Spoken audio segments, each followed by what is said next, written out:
Maintenant que nous avons posé les bases qui nous permettent de construire des expressions régulières, nous allons commencer à en construire des plus complexes. Pour cela, nous aurons besoin d'un outil qui nous permette de tester nos expressions régulières à partir d'un jeu de test. Dans cette courte vidéo, nous allons apprendre à utiliser regExport. Vous pouvez accéder à regExport à l'adresse http://regexport.com. L'interface de regExport contient deux zones de saisie de texte. La première nous permet de saisir une expression régulière, alors que la seconde nous permet de saisir notre jeu de test. Par défaut, tout le jeu de test est considéré comme une seule chaîne de caractères. Si nous voulons que chaque ligne soit considérée comme une chaîne distincte, nous devons cocher Match All Line Break sur la ligne jaune du haut.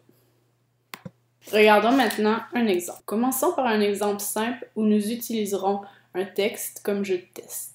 Prenons par exemple le poème Nuit d'été d'Émile Nelligan.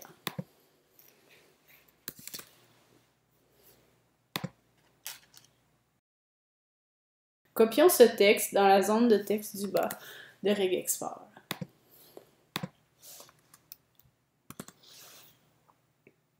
C'est maintenant ce texte qui nous servira de jeu de test. Comme nous avons coché Match at Line Break, chacune des lignes sera considérée comme une chaîne de caractères individuelle.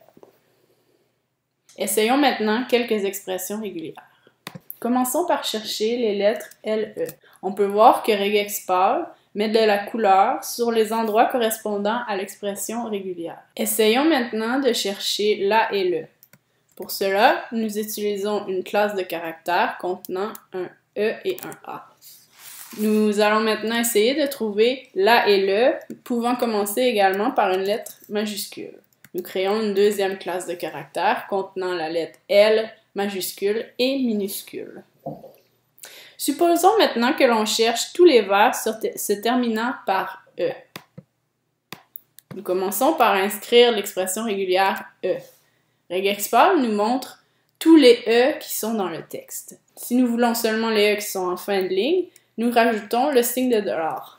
Nous voyons qu'en utilisant E$, nous ne trouvons pas les vers qui se terminent par une ponctuation. Il faut donc penser à ajouter 0 ou 1 espace à notre expression régulière, ainsi qu'une classe de caractères contenant toutes les ponctuations possibles, qui peuvent elles aussi se répéter 0 ou une fois.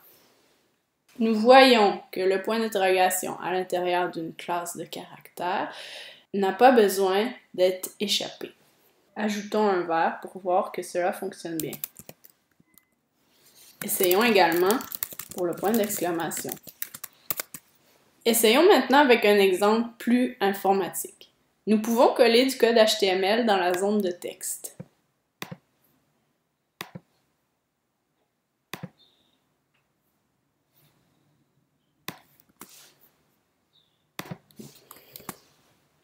Attention de ne pas en coller trop. regExport a le défaut de bugger lorsque le texte déborde la fenêtre visible. Ces réponses ne sont alors plus valides. Cherchons maintenant la valise Aide.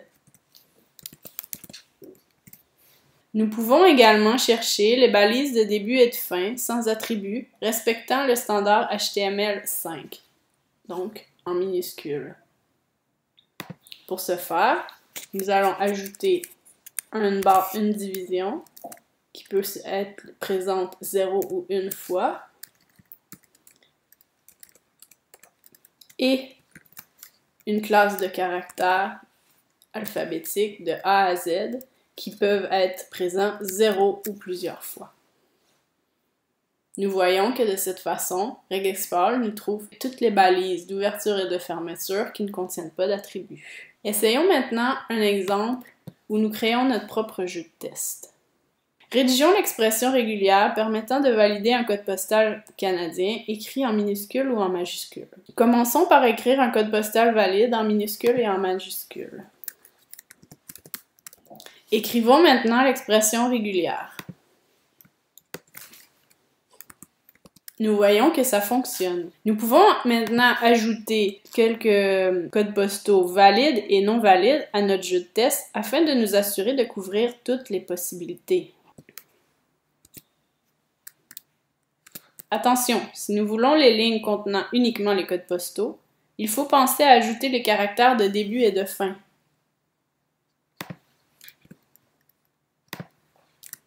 De cette manière, notre dernier exemple est rejeté.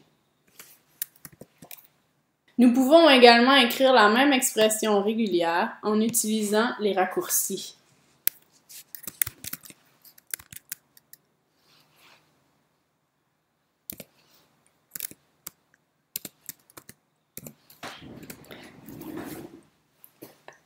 Attention par contre, le raccourci \W comprend également le caractère souligné. On ne peut donc pas l'utiliser dans ce cas.